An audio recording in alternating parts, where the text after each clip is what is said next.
but why Daniela Ryf is able to pull off these awesome run splits.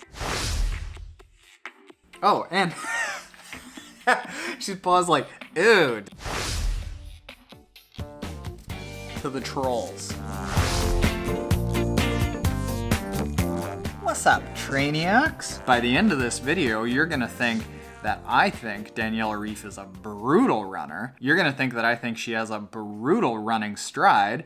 You're gonna wonder how she is possibly able to set these run splits that she is. However, what we're gonna do here is we're gonna look at all of those things that, yes, I don't think are the prettiest running stride aspects of any runner out there, but why Daniela Ryf is able to pull off these awesome run splits despite a lot of people saying, hey, you know what, that is not a very nice running stride. Okay, so we got some pretty awesome footage, like this is straight out of our camera, while we were in Kona. Right now, we're looking at Daniela Ryf running back in on a Li'i drive. It's just before she's about to go up the hill and go out onto the Queen K Highway.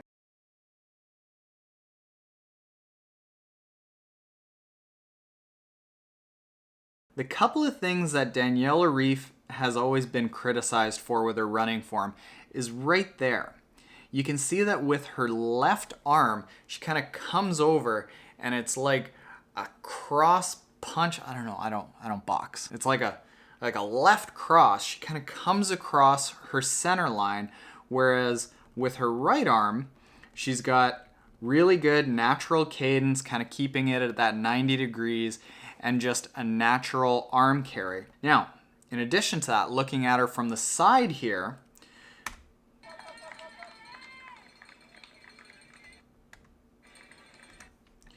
you can see what seems to be a bit of an overstride, and it's a heel strike. Yeah, that's definitely the case. Go down, foot way out front, heel strike. So let that play through and you'll see in real time how it looks. Now the thought behind that heel striking is when you put your foot out in front of you, you have to then get your center of gravity over your foot, which is essentially acting as a brake. I completely agree. However, the one thing that I would say about Daniela Ryf that you can see perfectly, like right there, is that she has her center of gravity, her momentum is going forward. And that's the key to an efficient running stride. If you're leaning back and sticking your heel out in front of you, you're letting yourself brake. But if all she's doing is letting her heel go out in front of her, but the momentum is still going forward, that's not the worst. So now you're going to be able to watch Daniela Ryf in slow motion and pick out certain aspects of her stride. Again, you see that that right arm carry is basically just a small, tiny little movement, but the left arm has a really big movement. See, it goes down, up, over, down, out to the side, up, over. It's a much bigger movement with that left arm than with that right. The one thing that you can see when it's in slow motion, dead on from the side, is that while she is moving across her body there, she never does actually cross the center line. Maybe like an inch or so. And another thing that you can see from this angle is that her feet and legs aren't necessarily linear. They're not going dead straight down the plane that she's running. You can see that there's a bit of a knee bend in. So take a look at her knees, and you can see that there's a bit of a knee bend in on both sides, and her back foot, or her foot, when it's in behind her, kind of flares out.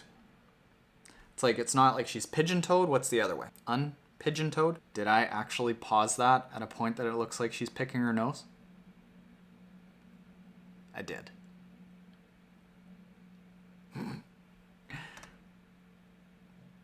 Oh, snot rocket. I like it. Oh, and she's paused like, ew, did I do that? From this angle, you see the same thing. Small little arm carry with the right arm, bigger arm movement with the left. You see, we'll stop it. You can see that forward.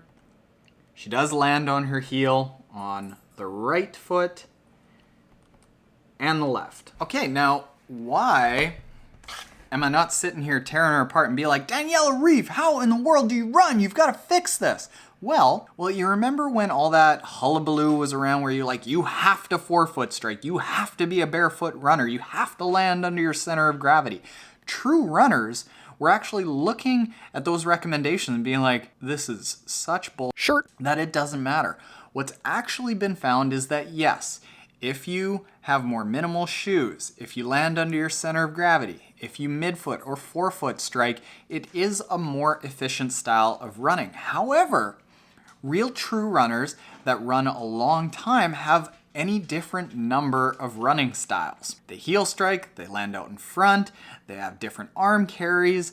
You look at, not Mo Farah, Haile Gebrselassie, one of the fastest runners of all time. He actually had a very similar, like, punchy movement with one of his arms, similar to Daniela Ryf, because when he learned to run, he was actually carrying a set of books to school. Yeah, and he just kept running like that. So what the studies have actually shown is that it's not actually like your exact running form that makes a difference with how fast a runner you are. What makes a bigger difference is how long you run.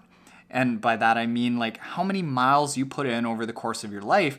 And the more frequently you put in miles, the more regularly you put in miles, the more your body is going to figure out your most efficient running style. And it's going to adapt to that. So while there is, yes, an ideal running style, which is probably much closer to Patrick Lange's, it's not to say that Daniela Ryf obviously can't run a ton of miles, which again, she's obviously done to figure out her best running style. Now, in addition to that, Daniela Ryf came from an ITU background, short course, fast racing. And that's something that consistently we're finding is a direct correlation with being a faster runner at longer distance. So here are the things that we can learn from Daniela Ryf's running stride. It's A, run a lot so that your body can figure out your most efficient running style and build up to it. We'll talk about that in another video, which, by the way, you should subscribe to the channel if you don't want to miss those videos. And B, always include certain amounts of speed work throughout the course of a proper training plan throughout the course of a year so you're not losing that top end of speed and strength. Alright? Go run. Now, that came in the mail. I am unboxing a lot of presents these days. Okay, so Trainiacs, why I've been unboxing so much more stuff and gear lately is because with the change of this whole channel to hopefully more of a full-time gig sometime within the next year, and the change to not being downtown in an office, being at home, this is all becoming much more of a lifestyle, and I've got more time to basically be a guinea pig for you all. And we've got here, the Halo Sport Neuroscience headphones. Oh, and for all you people out there that are going to be rolling your eyes and getting up my business about the comments saying, hey, this needs to be marked as an ad, this is paid, oh, Taren, I know how you're making your money now. No, I'm not making any money off of this. I am being a guinea pig testing this stuff out to tell you what it's like. Not all of you can go and spend 700 clams on Halo Neuroscience headphones. Not all of you can spend $400 on Footbeat foot thingies. Not all of you can spend $150 on human charger earbuds. But I can leverage this platform and say to companies that have products that seem to have a claim that could be useful, say, hey, can I try it out? And if I like it, I'll tell all of my followers about it so that you all don't have to pay hundreds of dollars for something that you don't know if it works or not. I'm trying to do you a favor, for God's sakes. There, rant over to the trolls. All right, so Halo Sport is good at packaging for starters. It's like an iPhone. It's just crispy and basic. Got a couple different size earmuffs here. If I want to dress as Princess Leia for Halloween, I'm gonna dress as Princess Leia for Halloween. Now this is something that Tim O'Donnell has been promoting for the past, I want to say 9 or 10 months. How this works is you have these conductive pointy things, and these conductive pointy things go in there. The premise behind this is you turn these headphones on, put them on, and it sends an electrical current to the motor cortex area of your brain, which happens to be basically over the top of your head from ear to ear. You put this on for about 20 minutes before you do a workout, and what it does is it activates the part of your brain that controls motor function. And all of a sudden, your motor function will be more finely tuned, it'll be more primed, so that when you go and say swim, or you run, or you're lifting weights, and you are trying to build those neuromuscular connections between your brain and your muscles, which is very important, and that's why you see people who grew up swimming maintain that swim speed and that technique throughout the rest of their life, because all of those connections between all of the neuromuscular pathways between their brain and all the way down to their fingertips have been solidified from an early age. As we get older, it's harder to make those connections, but the idea of it is that it's going to be primed to accept new neuromuscular pathways. At least that's how I understand it. Alright, Trainiacs, trying to help. More on these later. See ya.